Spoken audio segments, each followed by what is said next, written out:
আজকে মমতা বন্দ্যোপাধ্যায় নিজেই তার ভাবমূর্তির কফিনের ওপরে শেষ পেরেকটা পুঁতে দিলেন।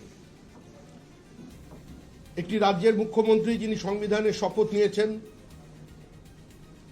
একজন মুখ্যমন্ত্রী হয়ে তিনি সরাসরি একটি সরকারি তদন্তকারী সংস্থার একটি ফৌজদারি তদন্ত প্রক্রিয়ায় হস্তক্ষেপ করলেন।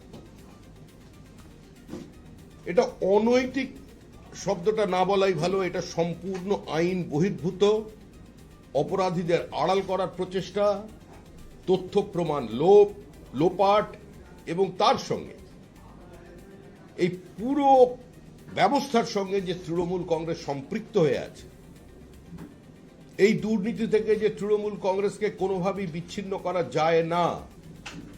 আজকে মুখ্যমন্ত্রীর এই ফাইল এবং হার্ড ডিস্ক নিয়ে চলে যাওয়া সেই ঘটনাটাকে জনমনে প্রতিষ্ঠিত করবে। তৃণমূল কংগ্রেস দুর্নীতিগ্রস্ত, তৃণমূল কংগ্রেস অপরাধী, তৃণমূল কংগ্রেস এই কয়লা কেলেঙ্কারি এবং তার সঙ্গে হাওয়ালা, এই দুটো ক্ষেত্রে তৃণমূল কংগ্রেসের বেশ কিছু নেতা জড়িত বা পুরো ব্যবস্থা এর সঙ্গে সম্পৃক্ত। আজকে মুখ্যমন্ত্রীর এই অফিসে হঠাৎ হানা দেওয়ায় আজকে সেটা একদম শিলমোহর লাগিয়ে তিনি চলে গেলেন। এটা কোনো রাজ্যের মুখ্যমন্ত্রীর কাছ থেকে কাঙ্ক্ষিত নয়।